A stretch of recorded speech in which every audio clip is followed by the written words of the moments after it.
Hey everyone, I hope you're having a great day. I wanted to share another tip from the sales front today. So I was going through a list this morning of a number of open leads that I've been trying to do business with. There's about 15 people on the list, and 3 of them are people who were very engaged with me in the early process. They were responding to every email, answering every question, taking every phone call. There was always a clear next step. And inevitably, just about every positive sales process gets to a point where the ball is completely in the prospect's court and it's time for them to make a decision, or it's time for them to answer a crucial question. You really can't move forward without having that information.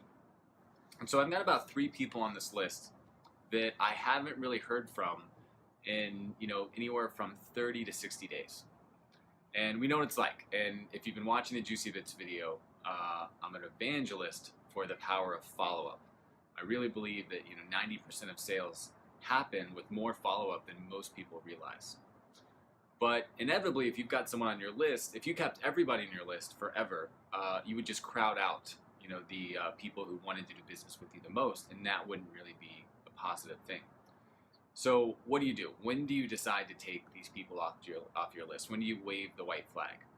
Well, one of the tricks that I learned a couple years ago that I've used very successfully is when I have been working with somebody and for a minimum of 60, probably more like 90 days since our original contact. And I know I've followed up at least 10 times. I've had at least 10 interactions with them. And I stress these numbers because, again, I think people give up way too soon without doing enough follow-up. But let's say you've gotten to the point where it's been 30 days since you've heard from them. You've sent weekly follow-ups or whatever it is that you deem to be right, and you're just not hearing back. And you've got no reason to believe that they're going to respond to you. Rather than simply closing that file in your CRM, I like to leave one last voicemail if possible, or send one last email. And I really want to encourage you to think about doing this over voicemail because it usually has more impact. But if you know that prospect doesn't check voicemail, which I think we all kind of gain that understanding during the sales process of the people we're working with, then go ahead and send the email. And the email is really simple. And it simply says, "Hi Jim, I hope you've been doing well. I was really excited about working with you next year on your marketing plan. But I've sent a number of follow-ups, and even though I know you're busy at this point, I'm going to assume that this is no longer on your radar or you've gone another direction. I'm going to keep your file, but I'm taking you off my active list and I'm going to archive your information." Something along the lines of politely saying that you respect their time and that you're simply going to turn your attention elsewhere. This is really healthy for 2 reasons. Because really for one reason is it's going to force them into doing one of 2 things. Either they really have moved on or it's no longer a priority.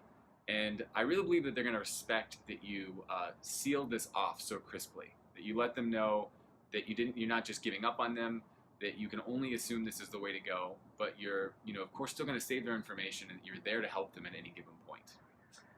But notice that I didn't go out of my way in the email to go on and on about all the things that I could do for this person in the future, and I hope that they would get back in touch. I simply let them know that I was closing the file and moving on. It's a very, very soft breakup, but it's still a breakup.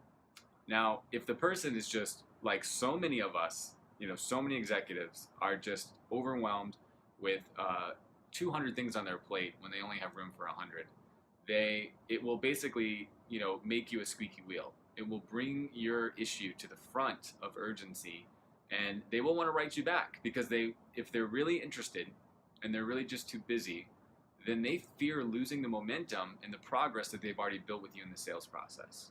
And it's going to force them to at least respond and say, with an apology and a request for a little more time, or I overlooked some of those follow-ups. I must be missing something. This must be a misunderstanding.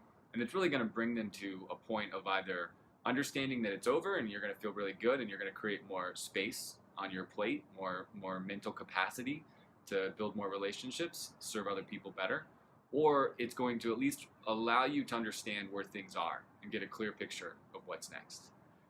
So it's a very simple tip. It's a simple email that I send, maybe at the end of each month when I review all of the accounts and I say, okay, who's just completely stalled and not moving forward, and I have no information from this prospect, that's when I send a simple email. And the last thing that I forgot to mention is that I simply title the email, subject line, closing your file, which is something that really gets their attention. So I hope that's helpful, and hope you guys have a great day.